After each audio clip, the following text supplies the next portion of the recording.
morning, Philippines. This is Romadel Madulid of PSS News Reporting.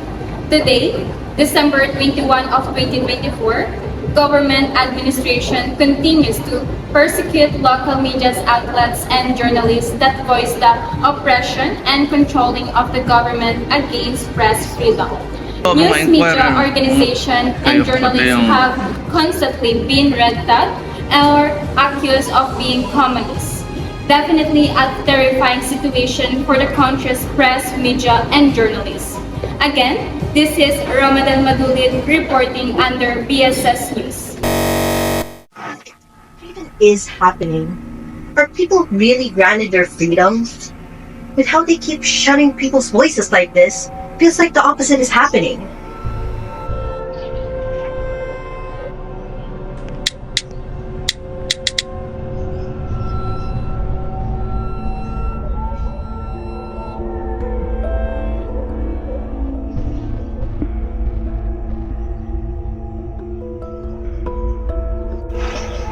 Leaders should be the ones serving their people. If they do extinguish press freedom, where else are people gonna get their source of information to be aware of? Talagang walang sagabal sa mga plano ng mga makasariling tao sa bansa.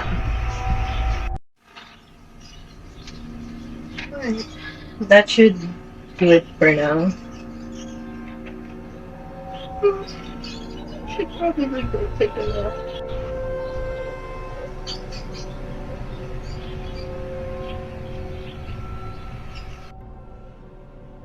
Huh? Where am I? Well, doesn't this look oddly familiar? I feel like I made this before. My own form of protest against the oppression and injustices that were directed at my fellow Filipinos. But the Spoliarium, wasn't that made by Juan Luna? Are these the painting's memories flowing within me? Or is it the artist's flow of ideas during its creation? How ironic. The country's current situation is like a historical recurrence of the Spanish colonial period. It's as if we need another version of the Spoliarium to wake society up.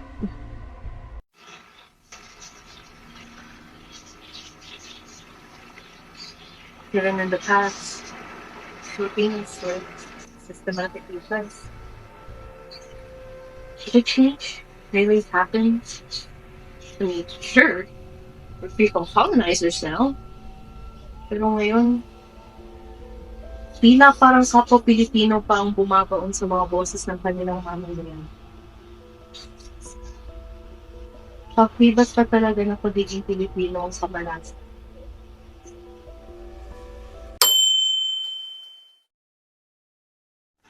Post after post, headline after headline, news outlets are shutting down, voices being silenced. Seriously, all we do is post and share, but it's really gonna bring the change that we need?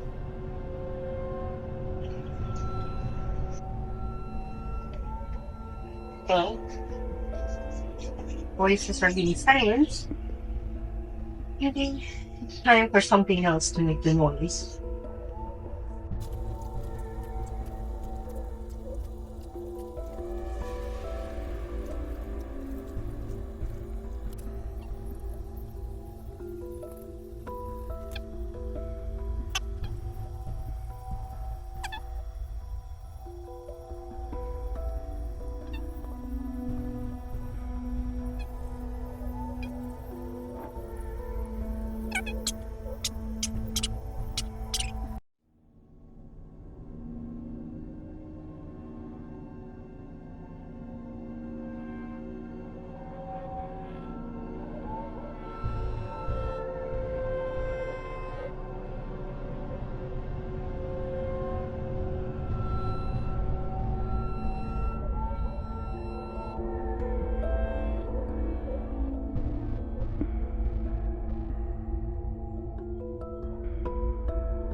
Oh, is this my art? It actually reached a lot of people. And better yet, gave them the courage to speak up.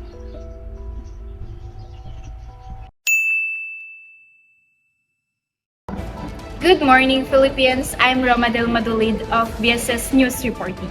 Today, December 22 of 2024, we're currently at Mall of Asia, Pasay City, to interview some citizens about the infamous artwork of unknown artists fighting for press freedom and justice for the persecution of news organizations and journalists. Excuse me, Miss Allyna po. Good morning, Miss Allyna. Can I have a moment of your time? Yes po.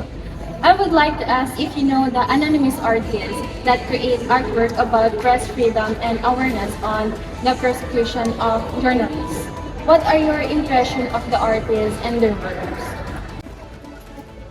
Yes, I am aware of the artist and her artworks po, and I think it's very inspirational and it somehow ignites something from within me. And I also want to commend the artist for being brave and courageous for what she's doing.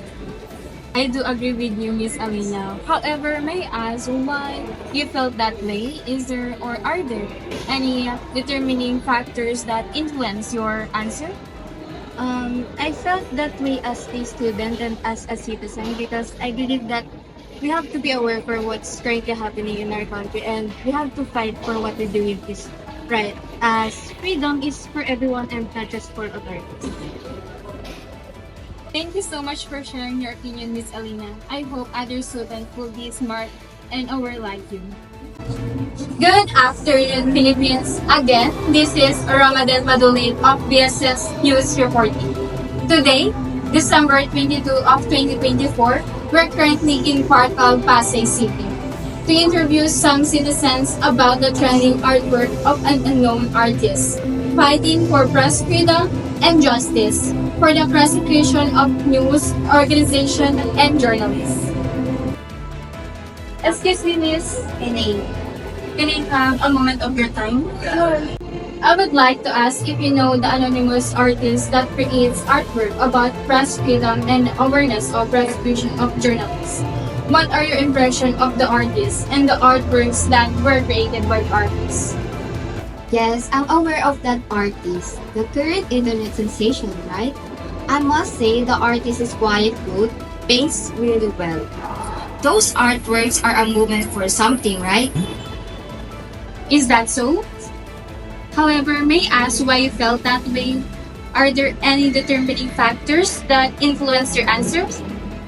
Not, we should just speculate. May iba pa ba tayo matatanong? There you have it, Philippines.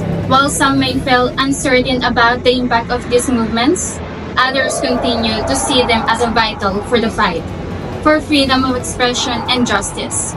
We encourage everyone to stay informed and involved in the issues that matter most. Again, this is Romadel Madulid reporting live from Parkal, MOA, Pasay City. Stay tuned for more updates on PSS News. Look at that head. Why would she try to? It's so fuzzy.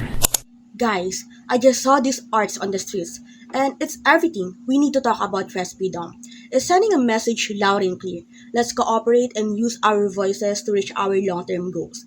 This is more than just art.